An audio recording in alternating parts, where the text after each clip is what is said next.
Hello student, मैं अखिलेश पांडे, प्रवक्ता Chandrabhan Singh inter college class 12 mathematics में आपका एक बार फिर से स्वागत करता हूं।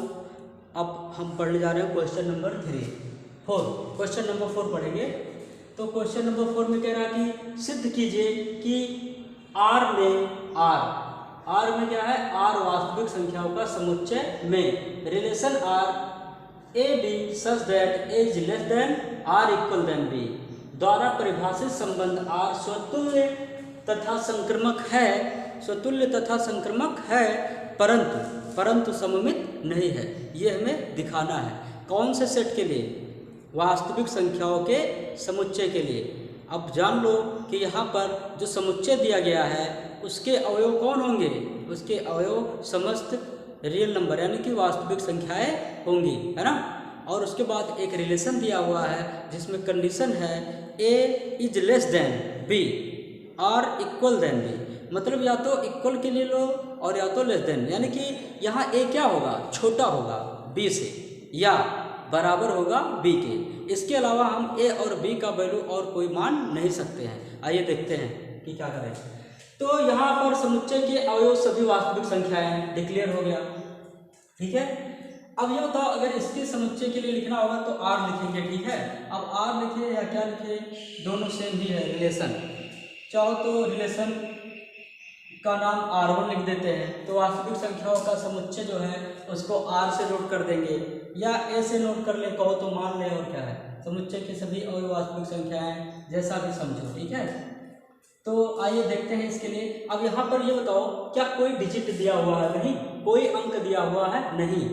1 2 4 6 8 मतलब ये 4-6 संख्याएं दी हुई होती या कुछ और दिया होता, या हम तो कह रहे थे 1 2 4 6 8 2 3 4 5 कुछ भी रखे, कोई फर्क नहीं पड़ने वाला है यहाँ पे। लेकिन याद रखना कंडीशनल क्या है, A is less than or equal than B है, ठीक है, ये जरूरी है। तो सबसे पहले आर वास्तविक संख्याओं का समुच्चय है, तो यहाँ पर समुच्चय के सभी अवयव वास्तविक संख्याएं हैं। नोटेशन बना देते हैं, कहो तो यहाँ पर समुच्चय है ना, ज़्यादा सही रहेगा। तो वास्तविक संख्याओं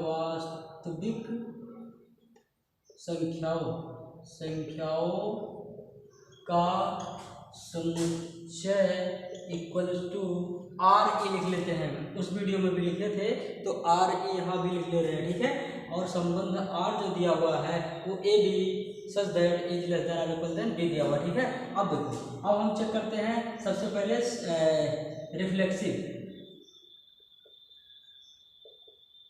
रिफ्लेक्सिव सममित, है ना, वो स्वतुल्य चेक करेंगे, ठीक।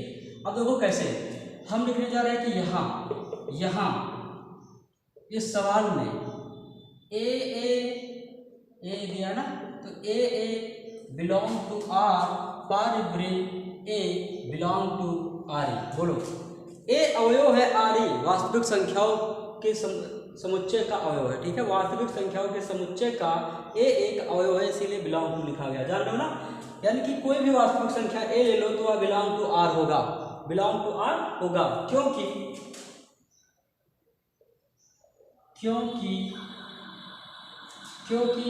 ए इक्वल टू 1 पर 1 बिलोंग टू आर सत्य है कि नहीं है। देखो, जब ए की जगह पर 1 रखेंगे तो 1 आ जाएगा और 1 बिलोंग टू आर होगा, सही है। क्यों? क्योंकि 1 ए जो है बी के बराबर हो सकता है, लेकिन ए जो है बी से बड़ा नहीं हो सकता है। अब कोई कहेगा कि यहाँ पर हम 1 और 2 ले ले, तो यहाँ 1 और 2 कैसे लोगे? यहाँ रखना रहेगा ना, कोई भी संख्या ले लो। ए इक्वल टू 5 पर क्या होगा, यहाँ 5 लिखोगे तो यहाँ भी तो 5 लिखोगे।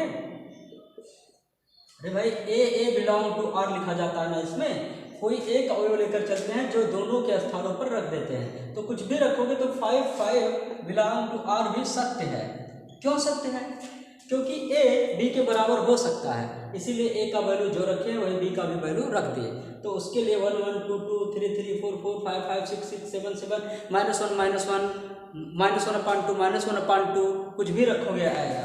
ए इक्वल टू -1/2 पर -1/2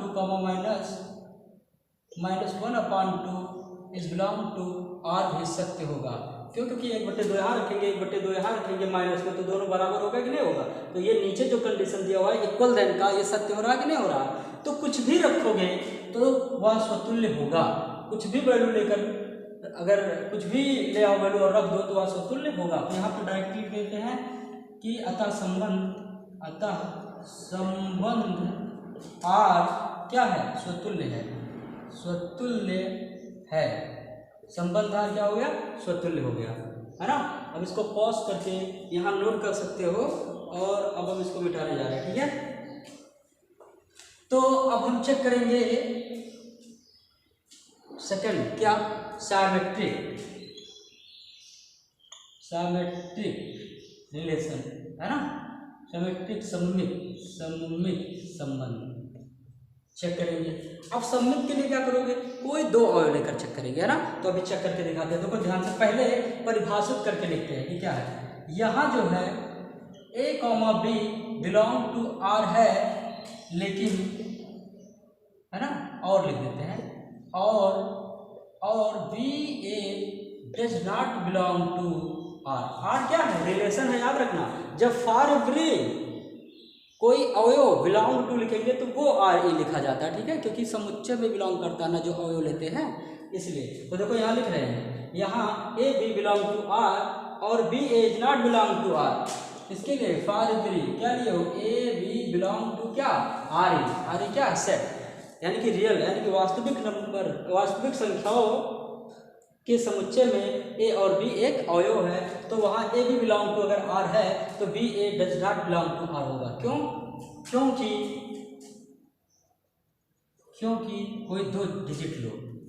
कोई कहेगा 3 और 4 ले लीजिए सर, तो 3 और 4 नहीं ले सकते। क्यों नहीं ले सकते? क्योंकि ए इज लेस देन बी होना चाहिए, हमेशा ए इज लेस देन बी होना चाहिए, और इक्वल देन होना चाहिए।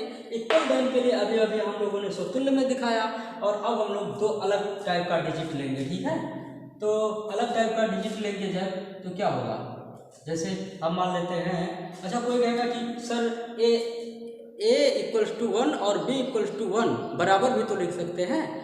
कोई कहेगा कि a इक्वल्स टू 1 ले लीजिए या 2 ले लीजिए और b इक्वल्स टू b 2 ले लीजिए, तो भी तो सत्य है इस कंडीशन के लिए। तो लिख लो 2 बिलोंग टू आर सत्य है। इसके लिए क्या है? इसके लिए क्या हो जाएगा? सममित हो जाएगा। लेकिन याद रखना, सबके लिए अगर होता है तभी तो सममित होगा, अगर सबके लिए नहीं होता है तो वह सममित नहीं होगा। इसीलिए ये भी, चलो एक लाइन लिख दे रहे हैं, पर क्या लिख रहे हैं? अब इतना ज़्यादा यही भी लिख दे रहे हैं, ए बी मतलब 2, 2 बिलोंग टू आर, और 2, 2 बिलोंग टू आर सत्य है।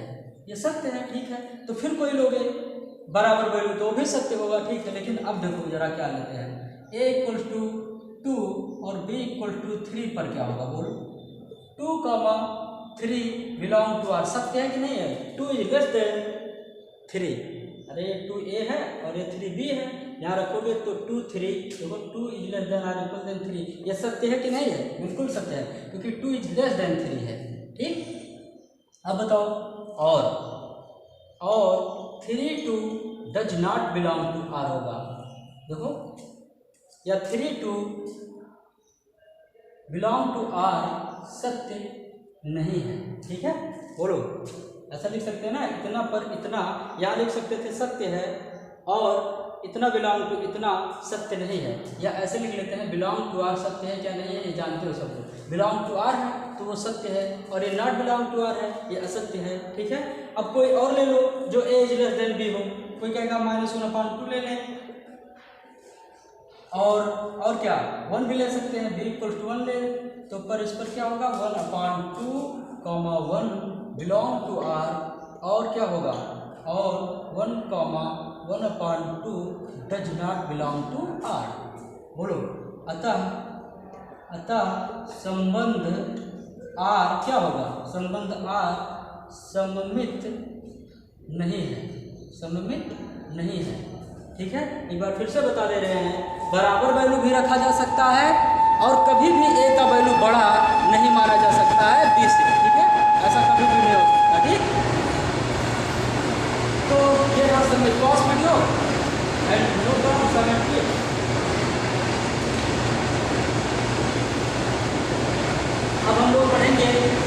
ट्रांजिटिव संक्रमक संबंध। तो इसी आर के लिए और इसी वास्तविक संख्याओं के समुच्चय के लिए ट्रांजिटिव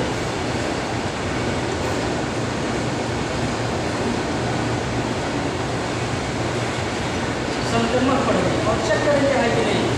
तो संक्रमक के लिए हम लिखने जा रहे हैं कि यहाँ A B belong to R और B C belong to are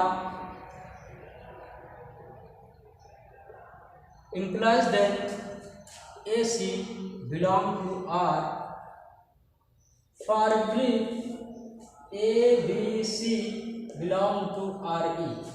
ऐसा है यहाँ पर, ठीक है। यहाँ ये सब संभव है, ठीक। क्योंकि अब ध्यान से सुनो, हमें 3 वैल्यू मानना है, A बराबर, B बराबर, C बराबर। अब क्या माने, तो ध्यान से सुनो। जब यहाँ A B है तो इस तरह से है, जैसे ये लिखा हुआ है, इसके जगह पर ये भी तो लिखा जा सकता है। ध्यान दो ना कि यहाँ A इज लेस देन और इक्वल देन B और B इज लेस देन और equal than C implies then A is less than और इक्वल देन C सत्य है, ऐसा सत्य है यहाँ पर, ठीक है। अब उसको कैसे दिखाएंगे, हमें मानना पड़ेगा A का वैल्यू और B का वैल्यू कैसा होगा। कोई कहेगा बराबर बराबर मान ले, तो बराबर मान लोगे तो चलो उसके लिए ट्रांजिटिव है, और बराबर नहीं मानोगे तो भी ट्रांजिटिव है। ये क्यों है, क्योंकि हमें A का वैल्यू B से कम मानना पड़ेगा और B का वैल्यू C से कम मानना पड़ेगा। मतलब A का वैल्यू B से कम हो और B का वैल्यू C से कम हो, ठीक है। ऐसा मानना पड़ेगा, याद रखो, क्योंकि ये कह रहा है A इज लेस देन और इक्वल देन B। तो जब B यहाँ आएगा, C आ जाएगा, तो B इज लेस देन और इक्वल देन C हो जाएगा, ठीक है। तो उसके लिए हमें ये दिखाना है। तो एक लाइन और बढ़ा दिए हैं, ये सब लिख सकते हो, कोई दिक्कत नहीं है। फिर लिखोगे क्योंकि क्यों सत्य है, क्योंकि A equals to 1, B equals to 2, C equals to 3 पर क्या होगा, देखो 1 इज, या कहो ये वाला लिखे, कहो तो ये लिखे, दोनों में से कोई भी लिख सकते हो, ठीक है। तो घर पे इस तरह से लिखो या इस तरह से लिखो, चाहे जैसे लिखो। और अब हम दिखाने जा रहे हैं ये, ठीक। और या ऐसे दिखाना चाहते हो तो हम इसी में रख रहे हैं, ठीक है।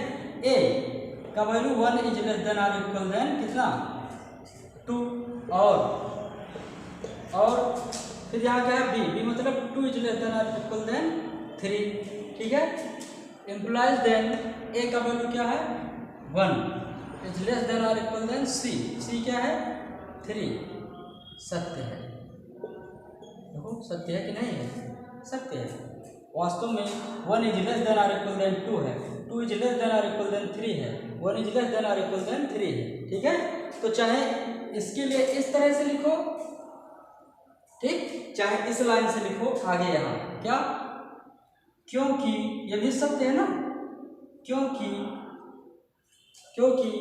A equals to 1, B equals to 2, C equals to 3 पर क्या होता है, देखो 1, B 1, 2 बिलोंग टू R, और देखो है कि नहीं 1, 2 1 और 2, 1 is less then 2, 1 is less then 2। अरे 12th में हो, इतना सोचना पड़ेगा, ऐसे थोड़ी नहीं है, और बहुत आसान है, कठिन नहीं है, ठीक है। अब हम बार बार करें कि इसमें दिखाओ और चाहे इसमें वैल्यू रखकर दिखाओ। कुछ लोगों को तो यही समझ में आ गया होगा कि ये वाला सही है, सबसे सही है, कि यहाँ ऐसा है तो सत्य है, तो ये सब क्या दिखाना। तो यहाँ सोचना रहेगा, A का वैल्यू यहाँ और B का वैल्यू यहाँ रखकर देखने पर, जैसे ये कर रहे हैं हम, A का वैल्यू 1 रख रहे हैं, B का वैल्यू 2 रख रहे हैं, तो वो 1 इज लेस देन 2 सही आ रहा है। और फिर हम रखने जा रहे हैं वैल्यू B और C का, B का वैल्यू क्या रखे हैं हम 2 और C का वैल्यू 3, बिलोंग टू R है कि नहीं है, मतलब सही है कि नहीं। देखो A की जगह पर मतलब B और C, अब ये B हो गया और ये C हो गया, ऐसा समझो। तो यहाँ रखोगे 2 और यहाँ रखोगे 3, तो 2 इज लेस देन 3 सही है, ठीक। और इम्प्लाइज देन AC, A मतलब 1 और C मतलब 3 बिलोंग टू R, सत्य है कि नहीं है, क्योंकि 1, 3 बिलोंग टू R होगा।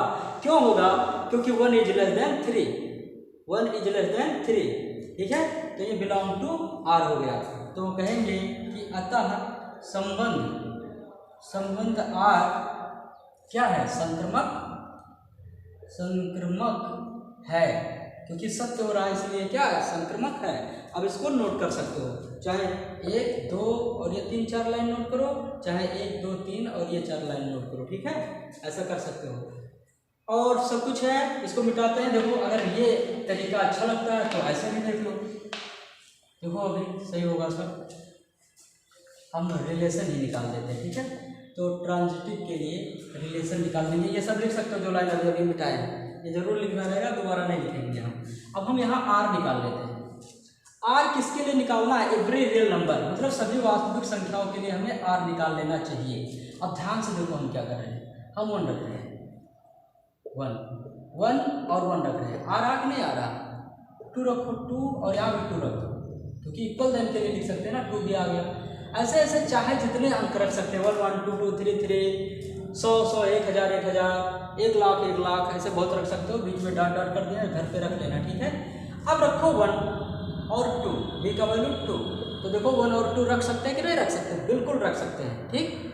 अब कोई कहेगा 2 और 1 रखो, तो देखो 2 और 1 रख रहे हैं, ऐसा हो ही नहीं सकता, क्योंकि 2 यहाँ 1 यहाँ, तो 2 इज लेस देन और इक्वल देन 1, गलत हो जाएगा, है ना। इसका मतलब 2 1 शामिल नहीं होगा।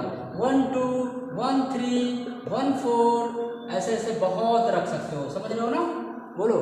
फिर और भी रख सकते हो, 2 से स्टार्ट करो, 2 1 नहीं रख सकते, 2 1 2 3 रख सकते हैं, 2 3 रख सकते हैं ना, 2 और 3, 2 इज लेस देन 3, सही है।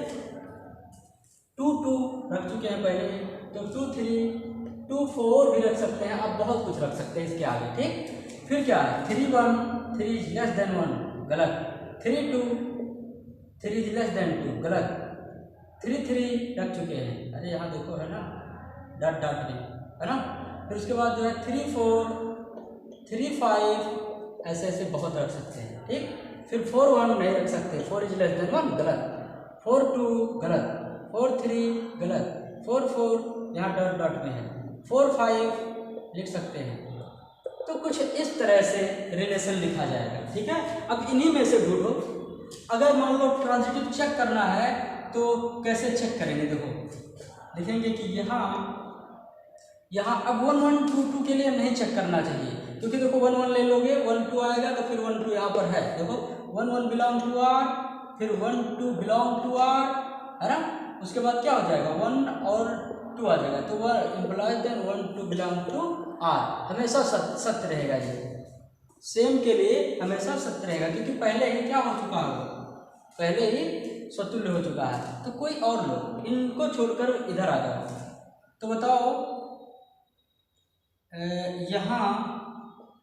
यहाँ क्या है, 1 2 बिलोंग टू आर और 1 3 बिलोंग टू आर। ध्यान से देखो 1 2 बिलोंग टू आर है कि नहीं है, 1 2 बिलोंग टू आर लिखे, तो अगला कहाँ से लिखेंगे, ये गलत हो गया।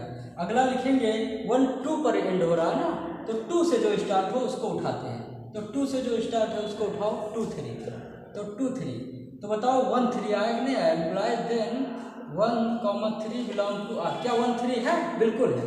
ऐसे और भी दिखा सकते हो, कोई भी उठाओ, कोई सा भी उठाओ, 4 5 उठा लो, तो 4 5 बिलोंग टू आर। और अब कहाँ से स्टार्ट होना चाहिए, 5 से, 5 कुछ, तो क्या 5 1 संभव है, बिल्कुल नहीं, क्योंकि 5 इज लेस देन 1 गलत, 5 2 गलत, 5 3 गलत, 5 4 गलत, 5 5 यहाँ है, रख सकते थे 5 5, बिल्कुल रख सकते थे, तो यहाँ जाएगा 4 5, तो सही है कि नहीं है, 5 5 रख लेंगे, यहाँ है 5 5, देखो 5 5 यहाँ है, और 5 6 कहाँ है, आगे बढ़ेंगे तो है, ठीक है। ऐसे ऐसे बढ़ता चला जाएगा, मिलता चला जाएगा, तो यहाँ पर क्या आ जाएगा 4 6, क्या जाएगा, इतना belong to R, implies then 4 6 belong to R, सत्य है, और ये भी क्या है, सत्य है। इसका मतलब लिख देंगे कि अतः संबंध आर संक्रामक है। अब चाहो तो ऐसे लगा, जो मर्जी, ठीक है। बहुत अच्छे से, अगर मान लिया कुछ बोल रहे हो तो एक बार फिर से वीडियो देख लो, यही और फिर से देख लो, 2-3 बार देखोगे समझ में आ जाएगा, क्योंकि बार बार कहेंगे तो समझ में जरूर आ जाएगा, ठीक है। और एक बार बढ़िया समझ में आ गया तो फिर कोई प्रॉब्लम नहीं है। तो ये रहा क्वेश्चन नंबर 4। तो क्वेश्चन नंबर 4 हम लोगों ने पढ़ा इसमें। अब हम लोग पढ़ेंगे नेक्स्ट वीडियो में नेक्स्ट क्वेश्चन, ठीक है। Thank you.